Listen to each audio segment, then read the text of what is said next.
Emma Coldwell was a 32-year-old woman who had everything going for her.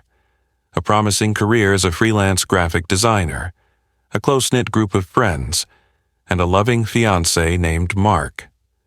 The couple had been planning their wedding for months, and the day was fast approaching.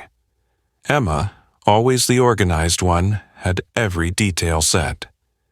To those who knew her, she seemed like the embodiment of a perfect life. Successful, loved, and happy. But as is often the case, appearances can be deceiving. Emma had a secret, one that she had buried deep within herself. It was a secret that would unravel her entire life and lead to her tragic demise. This true crime documentary explores the betrayal, obsession, and murder of Emma Coldwell, a case that left the small town of Brookfield reeling, and a community struggling to make sense of the unthinkable. On a chilly October evening in 2017, Emma had dinner with her fiancé, Mark, and then excused herself early, saying she needed to finish up some freelance work. She kissed him goodnight, reassured him about their wedding plans, and headed home to her apartment, promising to call him later. But that call never came. The following day, when Mark couldn't reach Emma, he assumed she had been caught up in work. However, as hours turned into a full day, he started to worry. Emma's phone went straight to voicemail, and when Mark drove to her apartment, her car was still parked outside. The door was locked, and inside, nothing seemed amiss. No signs of a struggle, no indication that Emma had packed a bag to leave. Mark reported her missing the next day. The small Brookfield Police Department immediately launched a search, canvassing the local area. Emma was well known in the community, and her sudden disappearance shocked everyone. Posters with her face went up on every corner, and her family and friends pleaded for her safe return. But days turned into weeks, and Emma was nowhere to be found. 2 months after Emma disappeared, a local hiker stumbled upon a disturbing scene deep in the woods on the outskirts of Brookfield. A shallow grave had been hastily dug, and inside was a decomposing body. Emma Coldwell. Her once bright face was unrecognizable, her body bruised and battered.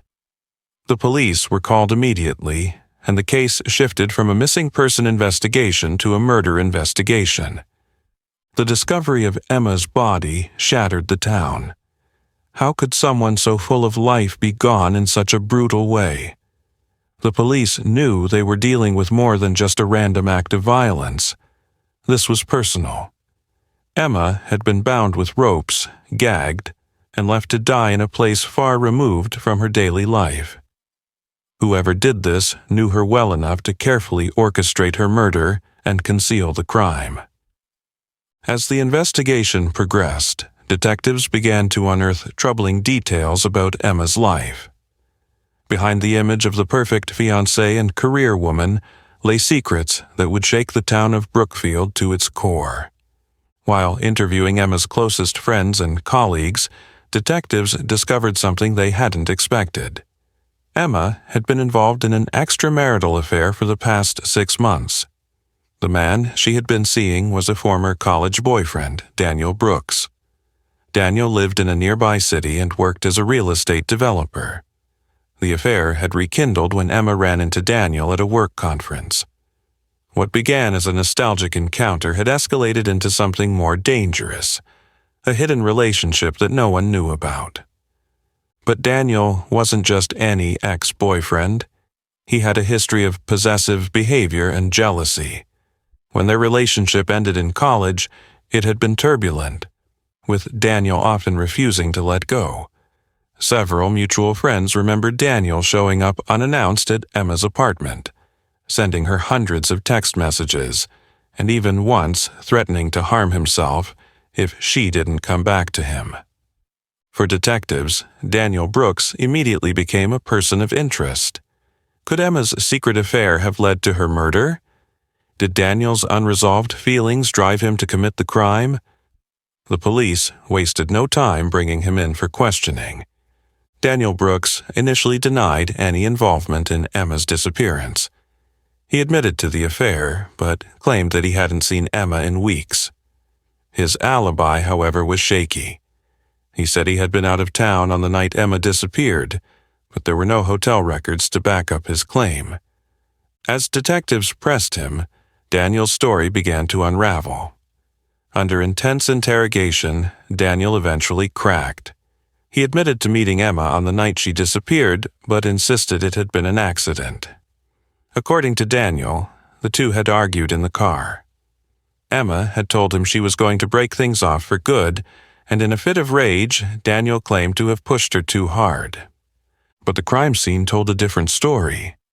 Emma's injuries were far more severe than what Daniel described. The ropes found on her body suggested a premeditated act, and the shallow grave was a deliberate attempt to cover up the crime. Detectives believed Daniel was downplaying his involvement, trying to paint the murder as a crime of passion rather than the calculated act they suspected it to be. With Daniel in custody, the police thought they had their man. But as the investigation continued, it became clear that there was more to the story than anyone had realized. As the police delved deeper into Emma's life, they uncovered a shocking twist. Daniel wasn't the only one with a motive. Another man had been watching Emma closely, a man who had gone unnoticed in her daily life but who had harbored a dangerous obsession. Her fiancé, Mark. Mark had known about the affair for months. According to a series of emails and text messages recovered from Emma's phone, Mark had discovered her secret months before she disappeared. But instead of confronting her directly, he had started tracking her movements, keeping tabs on where she went and who she met. Detectives found a disturbing number of photos on Mark's computer. Images of Emma in places she didn't know he had followed her to. Pictures of her meeting Daniel in parking lots and cafes. It was as if Mark had been building a case against her, waiting for the right moment to act. The final piece of evidence came from Mark's search history. In the weeks leading up to Emma's disappearance, he had searched for how to dispose of a body and how to tie knots that would prevent someone from escaping. The police realized they had not one, but two prime suspects, both with powerful motives and the capability to kill. The pressure on the police to solve the case mounted. The town of Brookfield was growing impatient, and the media had begun to take an interest in the story of Emma Coldwell's brutal murder. As both Mark and Daniel sat in separate interrogation rooms, detectives worked tirelessly to piece together the real story. In a stunning turn of events, it was Daniel who broke first. He confessed to his involvement, but his confession revealed a sinister twist. Daniel claimed that Mark had approached him weeks before Emma's disappearance. Mark had discovered the affair and wanted revenge. But rather than confront Emma directly, he proposed a chilling plan. They would lure Emma into the woods together, confront her, and teach her a lesson for betraying them both. According to Daniel, the plan had spiraled out of control, ending in Emma's murder. Mark, when confronted with Daniel's confession, denied everything. He insisted that Daniel was lying to save himself, claiming that he had nothing to do with the murder. But the evidence was damning. The photos, the search history, and the obsessive nature of Mark's surveillance of Emma painted a picture of a man who had been pushed to the brink. The trial of Daniel Brooks and Mark Thompson became a media sensation. Prosecutors argued that both men were equally responsible for Emma Coldwell's death, each driven by their own twisted motives. Daniel by jealousy and obsession, Mark by betrayal and a desire for control. The jury took just 5 days to deliberate.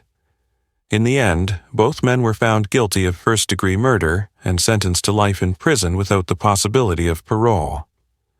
For the town of Brookfield, the verdict brought a measure closer, but the scars of Emma's death would never fully heal. The community mourned the loss of a bright, kind woman whose life had been stolen by the two men she had trusted most. Emma Coldwell's story serves as a tragic reminder that even the quietest towns can harbor dark secrets, and that the people closest to us can sometimes be the most dangerous. As the media frenzy around the case escalated, more sordid details about Mark and Emma's relationship began to emerge. While the world knew Mark as the grieving fiancé, his behavior in the months leading up to the murder told a different story. Friends and colleagues of Emma, who had initially thought Mark was a supportive partner, began to speak out about the cracks in their relationship. Emma's best friend, Claire, revealed that Emma had confided in her about growing concerns over Mark's controlling tendencies. At first, Emma had dismissed the signs, attributing his behavior to wedding stress. But as the months wore on, Mark's behavior grew more erratic. He became possessive, questioning Emma's every move and demanding to know where she was at all times. Emma, who had always been fiercely independent, felt suffocated by his constant need for control. She had even considered calling off the engagement but was too afraid of the fallout. She loved him, but she wasn't in love with him anymore, Claire recalled during an interview. She was scared of what he might do if she left. Mark's darker side began to show through more clearly as police dug deeper into his past. While he had no criminal record, his history of volatile behavior in previous relationships came to light. An ex-girlfriend, who wished to remain anonymous, contacted detectives to share her own experience. She described Mark as a man who could be charming and loving one moment, and controlling and menacing the next. He had this ability to make you feel like you were the only person in the world who mattered, she explained. But when things didn't go his way, his mood would shift in an instant. He had a temper, and he wasn't afraid to show it. This testimony, combined with the mounting evidence of Mark's obsessive surveillance of Emma, painted a chilling portrait of a man who had been slowly unraveling. The discovery of Emma's affair with Daniel had likely been the breaking point, triggering a rage that had been building beneath the surface for months. As the trial progressed, prosecutors focused on the psychological manipulation that both Mark and Daniel had used to control Emma. The jury was shown text messages between Mark and Emma in the weeks before her death, revealing a pattern of emotional abuse. In one message, Mark berated Emma for not answering his calls, accusing her of being ungrateful and disrespectful for ignoring him. In another, he demanded to know where she was at all times, threatening to cancel their wedding if she didn't comply. But perhaps the most disturbing revelation came from Emma's own diary, which police had recovered from her apartment. In the weeks leading up to her murder, Emma had written about her growing fear of both men. She described feeling trapped, unable to escape the tangled web of lies and deceit she had created by continuing her affair with Daniel while still being engaged to Mark. "I feel like I'm being pulled in two directions," Emma had written. "Daniel says he loves me, but he's too intense. And Mark, he's not the man I thought he was. I'm scared of what he'll do if he finds out about Daniel. I don't know how to get out of this." The prosecution used Emma's words to highlight the emotional and psychological toll that both men had taken on her. She had been living in constant fear, torn between two controlling, possessive men who saw her more as an object to be owned than a person with her own desires and autonomy. The night of Emma's murder became a focal point in the trial, as the prosecution and defense battled over who bore the most responsibility for her death. Daniel, having already confessed to his involvement, claimed that Mark had been the mastermind behind the entire plan. According to Daniel, it was Mark who had convinced him to confront Emma in the woods, promising that they would set things right together. Daniel's version of events painted Mark as a cold and calculating manipulator who had orchestrated the murder from the very beginning. He claimed that Mark had lured Emma into the woods under the pretense of meeting him to talk things through. Once there, Mark had restrained her, tying her up with the ropes he had carefully researched how to use. But when Emma began to struggle and scream, things quickly escalated. In a fit of panic, Daniel said he had tried to calm her down, but Mark had taken things too far. According to Daniel, it was Mark who had struck the fatal blow, strangling Emma in a rage while Daniel stood by, too shocked and terrified to intervene. Mark, on the other hand, maintained his innocence throughout the trial. He claimed that he had no knowledge of the murder and that Daniel was framing him to cover his own tracks. His defense team argued that Daniel, consumed by jealousy and anger over Emma's rejection, had acted alone in the murder. They pointed to Daniel's previous history of obsessive behavior as evidence that he was capable of committing the crime without Mark's involvement. But the forensic evidence told a different story. One of the most damning pieces of evidence in the trial came from the forensic team that had examined Emma's body in the crime scene. The ropes used to bind Emma had distinct knots that matched the patterns Mark had been researching online. Moreover, fibers from Mark's clothing were found on the ropes, indicating that he had been in close contact with them. In addition to the physical evidence, the timeline of events also worked against Mark. Surveillance footage from a nearby gas station showed Mark's car heading toward the woods on the night of the murder, contradicting his alibi that he had been home at the time. This footage, combined with the GPS data from Mark's phone, placed him at the scene of the crime. But perhaps the most chilling discovery came from a voice recording found on Emma's phone. Unbeknownst to her killers, Emma had been recording a conversation between herself, Mark, and Daniel in the moments leading up to her death. The recording captured the escalating argument between the three, with Mark's voice growing increasingly angry and threatening. "You think you can just walk away from this," Mark's voice could be heard saying. "You belong to me, Emma. You always have." The recording ended abruptly, but it was enough to seal Mark's fate. After a grueling 6-week trial, the jury reached its verdict. Both Mark Thompson and Daniel Brooks were found guilty of first-degree murder, conspiracy to commit murder, and kidnapping. The judge, in his closing remarks, condemned the men for their actions, calling the murder a heinous and premeditated crime, driven by jealousy, control, and obsession. Mark and Daniel were sentenced to life in prison without the possibility of parole.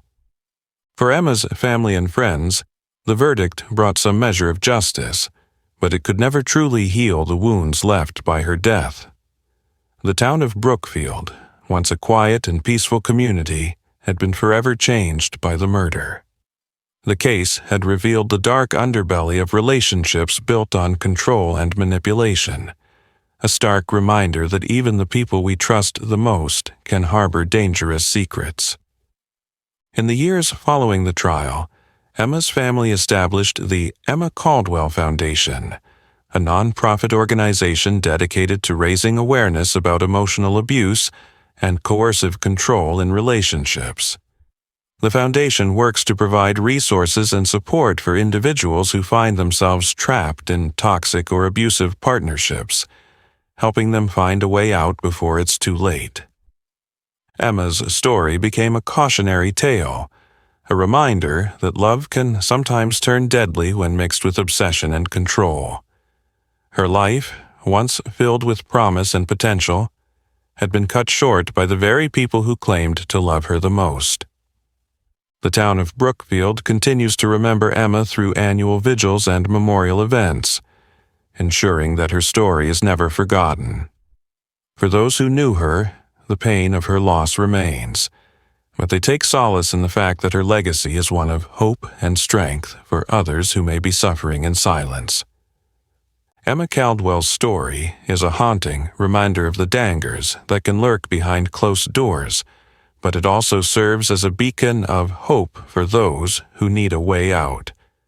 Her death was a tragedy, but her memory lives on in the lives she continues to touch through the foundation established in her name.